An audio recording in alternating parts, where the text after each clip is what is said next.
बिरहा में कितना अंतर बा, बड़ा विद्वान लोग बैठल बा।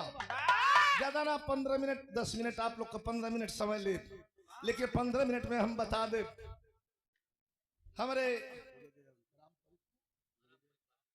राम परिख बागी जी और उनकी धर्म पत्नी सुनीता, इन दोनों लोगों की असीम भक्ति और असीम कृपा माता की है। क्या लोगों का कल्याण होता है, लोग रोते रोते आते हैं और हंसते हंसते जाते हैं, दुख का निवारण होला। यहाँ एगो गीत की तरफ से चलतनी और ये हमारा स्वर्गीय गुरु जी का प्रसाद।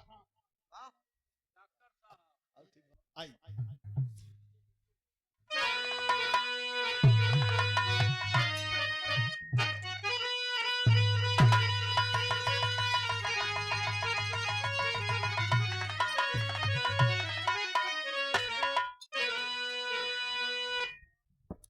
जाते महाराज जी जाई पुटी पर आश्रम पर, ठीक बा। अबे क्यों बचल बका? अच्छा बानी जल्दी बानी।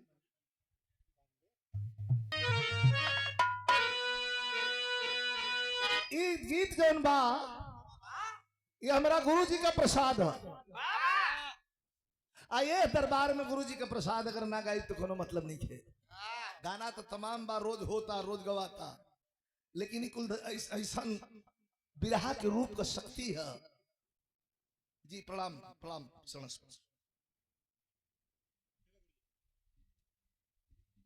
भूमिका बाम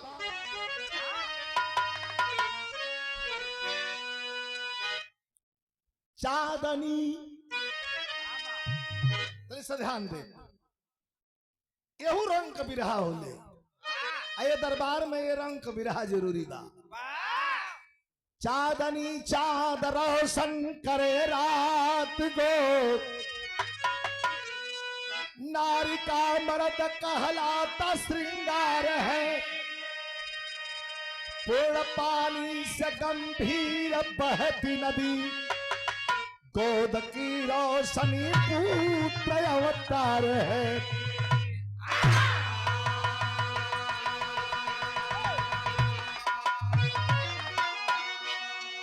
तो पर यमराई से वृक्ष लद जाते हैं, बढ़ती मानवता है ज्ञान और सार में। नाम सरनाम का तथ्य है जिंदगी, जिनकी चर्चा न जाती है संसार से।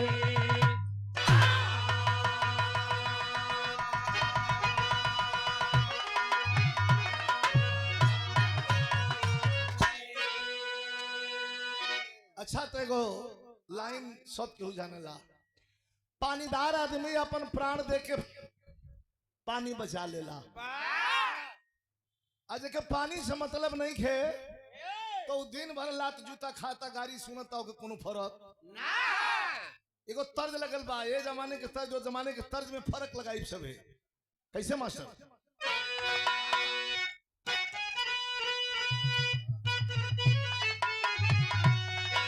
अरे मदिरा,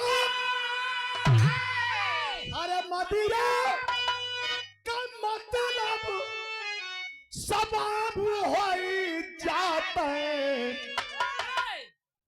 तकटवा से अलग गुलाब हो जाता। लेकिन कबीर जी क्या लिखल बा कि कादा से, अरे कादा से कभी तो नहीं मिली है, खोजल बजरिया में पीठ नहीं मिली है।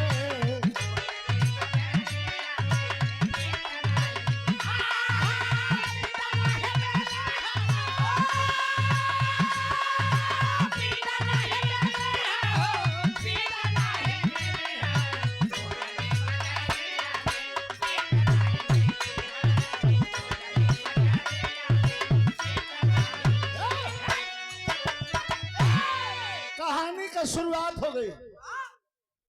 वह फूल कीमती होता, पहले बिरहा बनहाओ। ये होखे कि कवि लोग एक ठे बिरहा कवि जी बानत हुआ तो 15 दिन 10 दिन 8 दिन 1 हफ्ता 1 महीना ले तैयारी होखे तो एगो बिरहा लिखा है राम आशीष भाई। आज का लटरम पटरम सटरम है साज को शुरू बिहाने आदमी गावे लगत फास्ट हो गल कुल देखी तरी लेखनी पर गौर करत। वह फूल कीमती होता जो मंदिर में चढ़ जाता, वह फूल कीमती होता जो मंदिर में चढ़ जाता है, जीवन सफल उसी का जो गैर काम में आता। गुजरात प्रांत के अंदर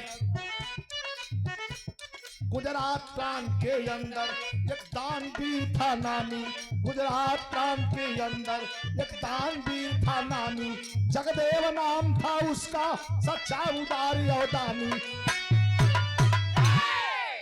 कहानी की शुरुआत गुजरात प्रांत में वहां का राजा के हुआ उर्वा सोमदेव,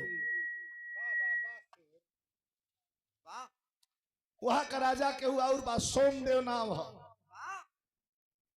लेकिन वही नगर में रहे वाला तमाम लोग बा एक आदमी का कथा लिखल गई का नाम है कि गुजरात प्रांत के अंदर एक दानवीर था नामी, गुजरात प्रांत के अंदर एक दानवीर था नामी, जगदेव नाम था उसका सच्चा उदार और दानी। लेकिन उसकी नारी पतिव्रता जोड़ी तो बड़ा भाग से न लगेले। मर्द अगर तनी शालीनता का स्वरूप होके सीधा साधा होके तो मेहरारू ओकर खरकट ही मिल जाले। अब मेहरारू एकदम प्रतिमूर्ति होके लक्ष्मी होके शालीनता का मिसाल होके तो मर्द तनी अटपटा मिल जाला, जोड़ा ना लगेला। लेकिन जगदेव का जोड़ कैसा लगल बा, उसकी नारी पतिव्रता पति साथे धर्म निभाती, उसकी नारी पतिव्रता पति साथे धर्म निभाती, कर दिन दुखियों की सेवा अपना सौभाग्य मनाती। तो सच्ची राह, अरे सच्ची राह बिना सच्ची अरे नीत नहीं मिली में, तो खोजल बजैया में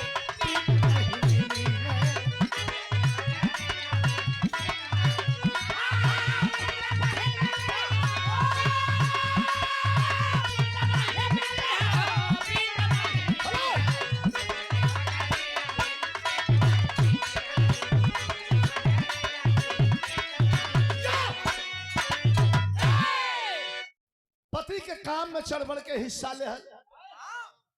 कोनो जरूरी नहीं खे कि खूब धन बा तो दया दान धर्म होई ना, जितने बा उतने में कोई भूखल प्यासा लागे तो ओकरा के खिया दे के चाहिए, जमने बा वही में से थोड़ी से दया दान धर्म हो जाए की चाहिए। जगदेव को चर्चा बा दरवाजे पर जे केहू आवे आज तक लौट के नहीं खे गई, गरीबी में दिन बीतत रहे। लेकिन एगो और बात बता दे, इतना भैया बैठल बानी साला धन बा तो मन नहीं खे, अब मन बा तो धन बा। जेकरा पास मन बा कि खूब खर्चा करती गरीबन का मदद करती ओकरा पास धन नहीं, और जेकरा पास खूब धन बा तो नींद के गोली खा के सुतता ओकरा नींदिए नहीं खेला ना देवे को रुपया लेके मुट्ठी में दाब के मर जाई बाकी दे ना ना। तो धन बा तो मन ना या मन बा तो धन ना। वही नगर का जैसे आज ये गांव में भव्य मंदिर बा और माई के यहाँ बास बा, वही तरह वहां का राजा तो सोमदेव रहला, वो नगर में एगो भव्य मंदिर बा। अब मंदिर के कर आज शक्ति भगवती माता काली के मंदिर, अब बड़ा जागता काली मंदिर बा, गांव भर का लोग पूजा पाठ कर रहा बा। तब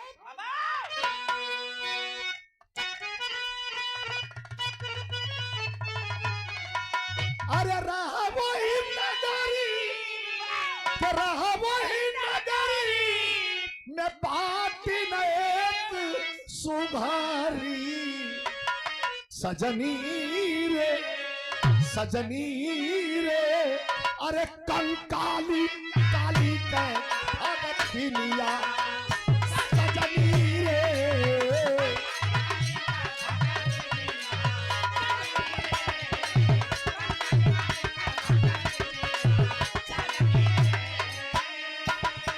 काली माई के मंदिर बा, वो मंदिर का पुजारी नहीं खे, वो मंदिर में पूजा करे वाली है जात का भाटिन बा। उठा दो ऊपर से। तब के एक दिन भाटिन 50-55 का उम्र बा, काली माई के पूजा करती है, विवाहित बाऊ। तो एक दिन भाटिन गैया में बटे दानावा, अरे गई वही नगरी के राजा के समानावा, के राजा दरबार में राजा के समानावा सजनी रे। अरे गाव जगदेव के कीर्तिया।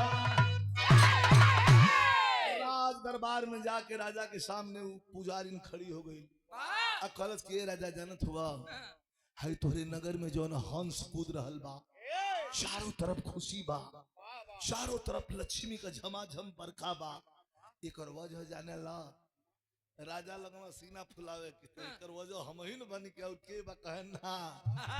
भटिनिया का कहलस मास्टर तरी से लगा ले।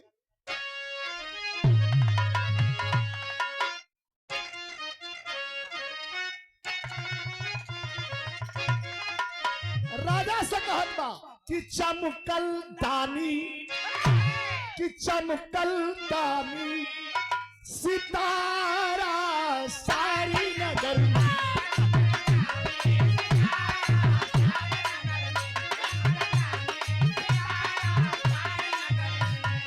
अरे चमकल दानी सितारा सारी नगर, सारी नगर, अरे हाँ सारी के धन्य, के धन्य, के धन्य जगदेव।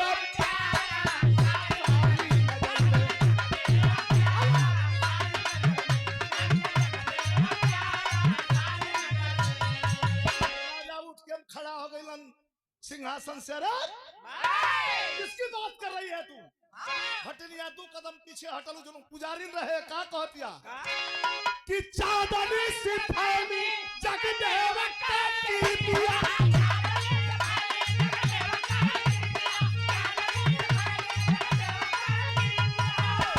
अरे चांदनी सिपाही जगदेव का कीर्तिया। लाल भाई और राजा सुन के भाटिन का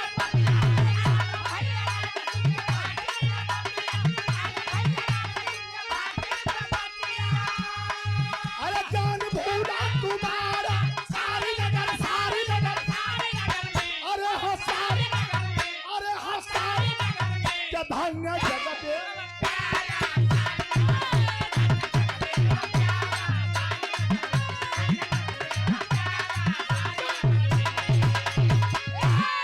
पागल हो गई है तू? ए बेरा खा ले तो वो बेरा लगी अनाज जुटावे खातिर कैसे सांझी का चूल्हा जरी। उस आदमी की बड़ाई कर रही है मेरे सामने।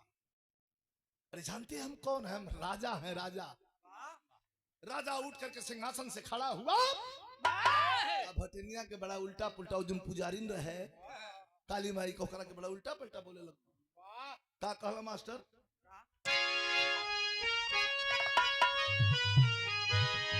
उस्ताद हमारे गाँव तो हालांकि है फिल्म का गीत, लेकिन गुरुजी के मुंह से बड़ा निकलेगा। कैसे रामकल भाई?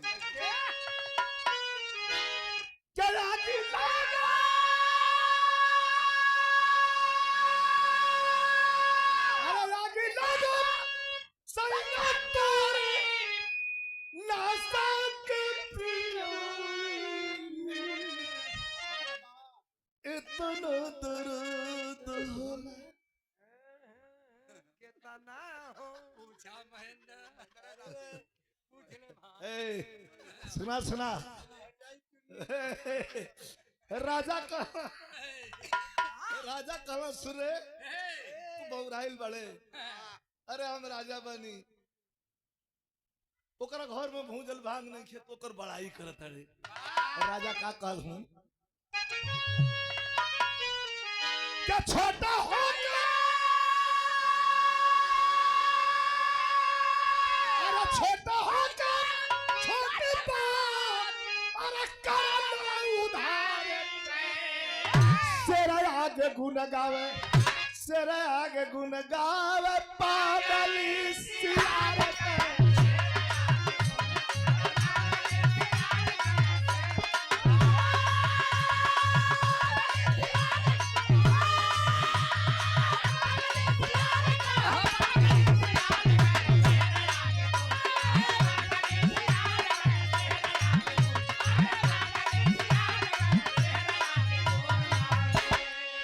पागल कि राही नहीं पाई, राही नहीं पाई, पर्वत के सितारा अगर ही न होई सरिता,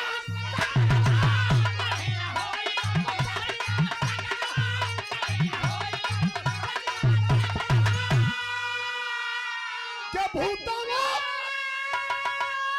अरे भूतवा उतार जाई अपहरण का पार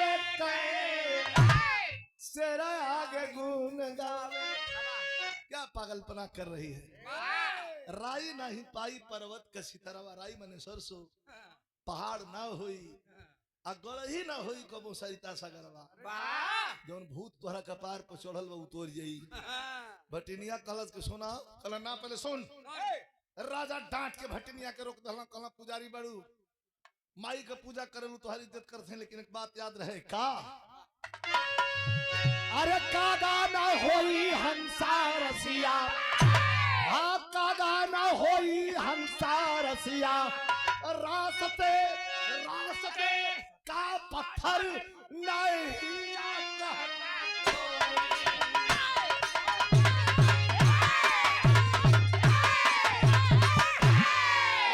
के पत्थर को कोई हीरा नहीं कहता है। चली जाओ यहाँ से, जगदेव जगदेव जगदेव जगदेव खेले बड़ू का दान दिला रे, भटिनिया कहे कि सोना जाए का ओकरा से मांग के लिए जितना दे खाली ओकर 2 गुना दे दिया, जाए ले आई। राजा कहना कि हंसे लगो कोनो 2 गुना, और हम 1000 गुना 100 गुना दे दे भाई, गाड़ी मल लाद के खड़ी बड़ी सो, सोना चांदी से तोर जानो रहेले झोपड़ी में झोपड़ी भरवा दे, हम राजा हैं तो 2 गुना की बात कर रही है। ऐसा को तर्ज बड़ी बेजोड़ लगा, कोनो दुल्हन का दुल्हा गवना करा के लिया यहाँ बैठे वहां बैठे ताश खेल रहा बीड़ी पिए, दुल्हनिया कहला का हो काम धंधा ना करबा, कहला कि का काम मिलता, कहीं काम मिली तब ना, नौकरी ये नहीं के जौन करता नहीं करे दे, यही में जीतीला कुछ हरबो करीला। दुल्हनिया कहलस कि नौकरी तो बा, सोचा तनी अपने मन में कि पहले 1 जीव रहला, अब 2 जीव भइला, कुछ दिन में 3 जीव होबा, कुछ दिन में निर्जीव हो जाएगा का महाराज, वो तो सब ही हो जाएगा, तुझे करे पर बोली बोलत हुआ। अरे का हो, अरे तेरी नौकरी कला कहाँ नौकरी, कहाँ नौकरी मिलत है, कलश की नौकरी बात चला चढ़ा दी, कहाँ मास्टर दुल्हन कहा कि चलो जुम्मे के, अरे चला राजा मैं के, अरे नौकरी लगावाई के,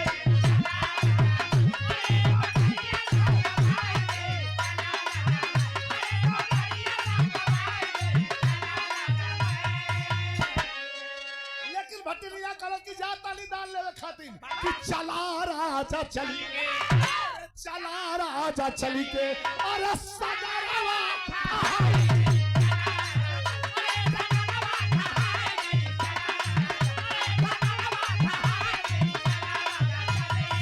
कह जाती हूँ जग दे, जाती हूँ जग दे से मांगा, अरे तू ना दिया बस इतना बताई दे, चला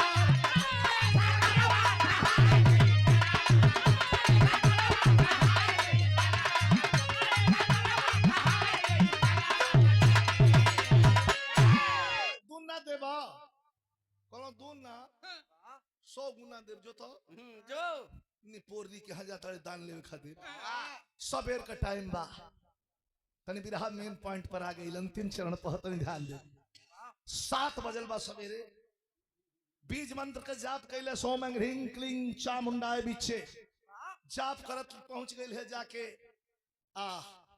खड़ी हो गई लोही जगदेव के द्वारे गरीब आदमी के द्वारे लोटा का पानी लेके मुंह धोए खातिर बैठा रहलन देखलन तो उठ के खड़ा गलन कि माई कैसे आइलू हा काश भैया बोला मत का आइलू हम आई काम बतावा बतावतिया कौन काम बा एगो दान लेवे इली है दान देबा हंसे लगलन कि जौन हमरा पास बाटे मांगला हम गरीब आदमी बनी का बा हमरा पास का दान देवे ले है बोलू तो का दान मांगतिया मास्टर का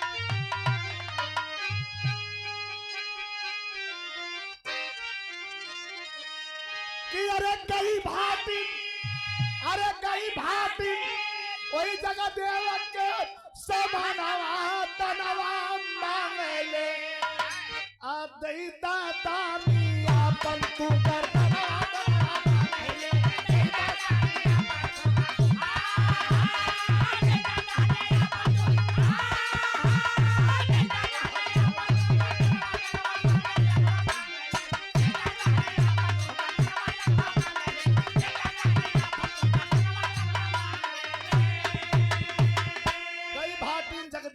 समहनवा दनवा मांगे ले दान देहल चाहता तो दे दा दानी आपन तू गर्दनवा दनवा मांगे ले भौचक्का हो गई नो कहला ये कैसे हुई भटिनिया कलश ना देबा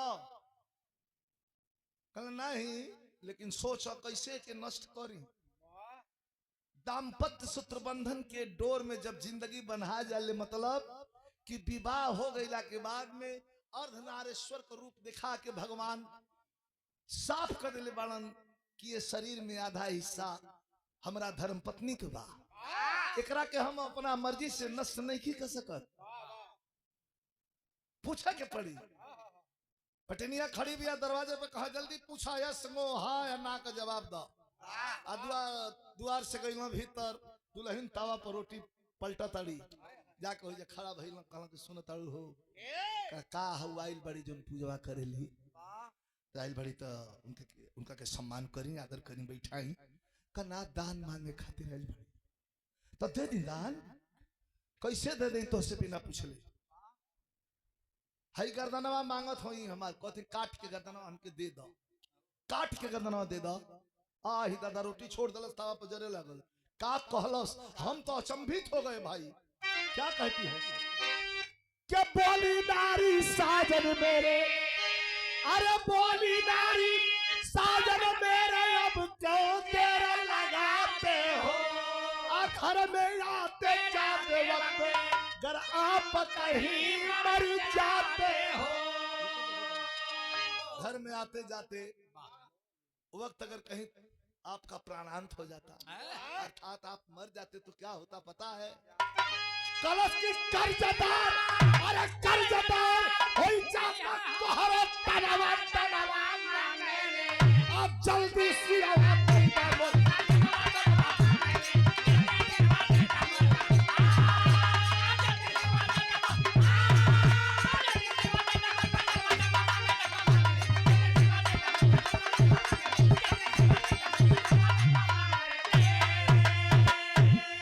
उत्तर प्रदेश ओम नारायण तू आजा घर में आते जाते वक्त कहीं अगर आप मर जाते हो और वही जाए में इतना देरी में तुम्हारा अगर मौत हो गई रही तो कर्जदार हो जाते तोहरो तनवा दनवा मांगे ले जल्दी सिरवा दे दा मुर्सा जनवा दनवा मांगे चमचमाती हुई कटार निकाल करके और पति के हाथ में सौंप देती है स्वामी गर्दन काट करके दे दीजिए जब माँ की यही इच्छा है तो क्या फर्क पड़ता है बिरहा के अंतिम चरण में मेहरारू आदेश दे दलस आदेश ना दिलस चमचमात तलवार कटार चमकत कटार हाथ में थमौलस की सैया जाई आजा कहे गर्दन काट के जल्दी थमा दी तो कभी कहत हम आया है बच्चन तो ढोलक पर ना जब बज पाई तो पम पम पम पम मुंह में से बजावाला जला एक एक को जीव हुआ। बहुत बहुत शुभ आशीर्वाद। श्याम देव भारती बहुत अच्छा कलाकार, मैंने तो सुना है। शुभ आशीर्वाद, धन्यवाद, दीर्घायु हो, कला क्षेत्र में प्रगति हो। तनी 4 लाइन बिरहाया बचलवा सोचत हो थमा दिले बाड़ी हाथ में कटार कि जाई लेट मत करी। भाटी न लगी जगदेव गए तेगा से शीश उतारे। अरे खुशी खुशी दे दिया गला वो तन की हिम्मत हारे कादा न होई अंसार सिया। अरे लेकिन पतिव्रता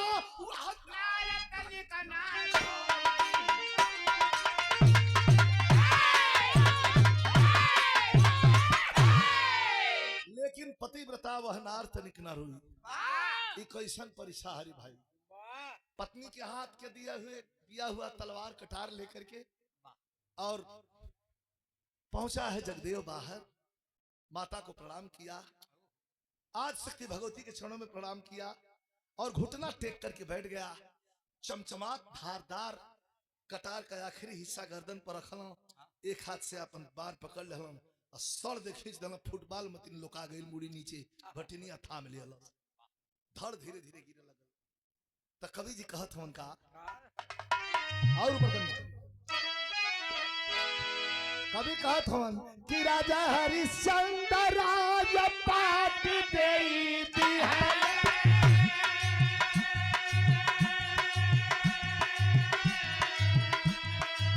राजा श्री देई दिहल अपन मां सत्ता। अरे जगदेव देई दिहल अपन गरदनवा।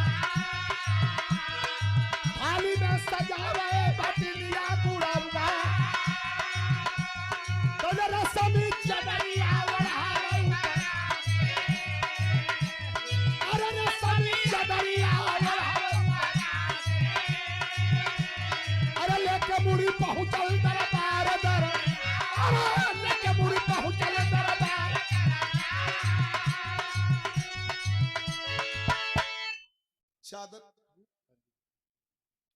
चादर ओढ़ा के का करो, वो परेशान है। एक जगह सेट हुई तो दूसरी जगह चल जाई, दूसरी जगह सेट हुई तो वो परेशान है बेचारा, का कर। अब पहले के कुछ आउट फ्लेवर है, अब वो छोड़ के दूसरा धल वाला सा यानी टाइम की वाला लेके चादर से ढक के अब पहुंचल। राजा बैठल वहां खा के जोर से हंसल, कहला का हो ये तरी सा लेके आओ तो ये दान लेके आओ तो कल के दुन्ना चाहिए। कल दुन्ना ना 20 गुना 100 गुना दे, 1000 गुना दे। कल कह रहे हमको उतना ना चाहिए दादा, हमारा धर के जगह नहीं के, खाली 2 गुना दे दिया। खोलू खोलू राजा के करीब जाके अब उन्हीं का मुड़ी जगदेव का रखल रहे थरिया में। चादर उठा के थरिया तन सागवा कोई पर से फेंका गई नीचे, लगना गनगनाए। भटनिया कहल कि तने जूता सुंघावा इनके, ऐसे ना उठी। हाँ किसी तरह से होश संभलना। कलश की बस दूना चाहिए। वो तो बेचारा कहलिया तो एक बार में अपन गर्दन काट के दिला सा। तू अपन अपना लड़का बड़का लड़का के गर्दन काट के दे तो दुगना हो जाई। राजा पीछे हट गए, कहलन कि सोना ये पढ़ाई हमने की पढ़ ले ना, ये पागल हुआ काटो हम ना काट, ऐसे ना काटो कि हम राजा हैं। इनके काट देहला या ना काट देहला से का फर्क पड़े के बा, ये राज काज हमको चलाना है। तुम ही जरा सोचो का हम खूब सोचत हई, लेकिन वो बात याद कला अंतिम भाव।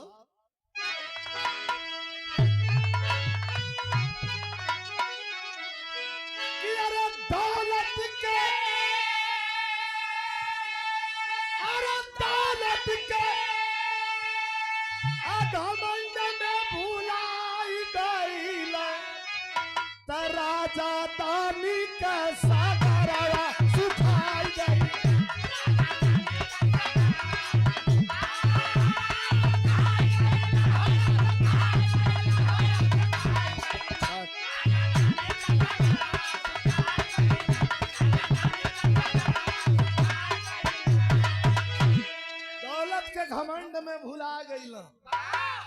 राजा दानी का सगरवा सुखा गया ना कहना कि राई नहीं पाई पर्वत का सितरवा गढ़ही ना होई को मुसरिता सगरवा खूब पोस के सावन भादो कोस के आसार बरस देला तो कबो कबो गढ़ही और नदी ऐसा रूप ले ले ले कि जानला कि गंगा जी के फेल कर दी जहां जेठ बैसाख आयल बंदा चार के टेम बोल दे चार गो मछली रही हो मर के उलट गेल का करे के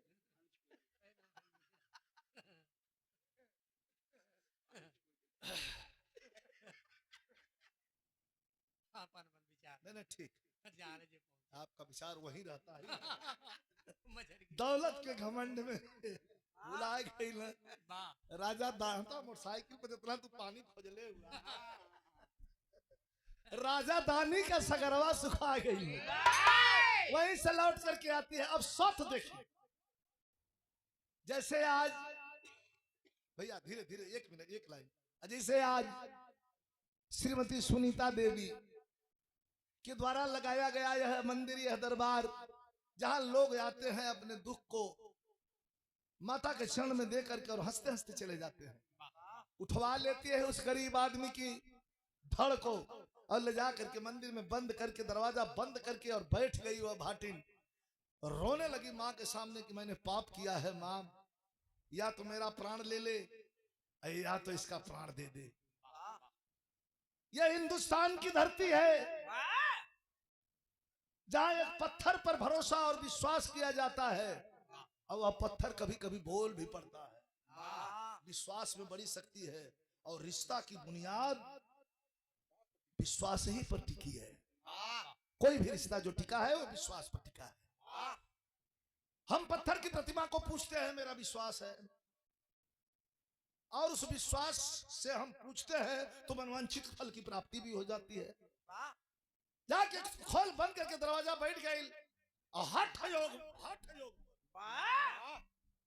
योग होला एगो हठ योग होला किन्ना जियावा नहीं तो हमके मुआवा ये हठ योग होगा या तो जियावा नहीं तो हमरा के मुआवा छोड़ करके बैठी है तो अच्छा तले के पूरी पहुंचल वही माई काली के सरनिया अरे माने जगदेव का तब माई से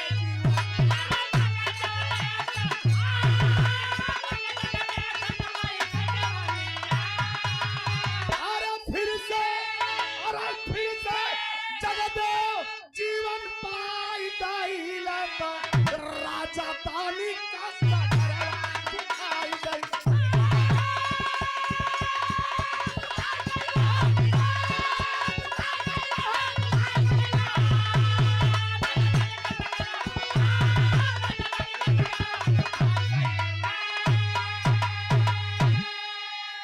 जगदेव जीवन पाएगी। धड़ को सर में सटा करके और हठ योग करके बैठ गई बीज मंत्र का जाप करने लगी। दर्शन दे देवी वापस कर दे इसे कसम है तेरी फिर दोबारा ऐसी परीक्षा नहीं लूंगी। 8 घंटे की कड़ी भक्ति और परिश्रम के बाद माता की कृपा हुई जगदेव उठ करके बैठ गए। ये हमारा हिंदुस्तान है और यह दर्शन का और मंदिर का फल है। गुरु बिहारी गुरु गणेश गुरु रामलाल की लीला रामदेव चंद्रिका कवि का जोर का गाना वही हंसा रसिया रामदेव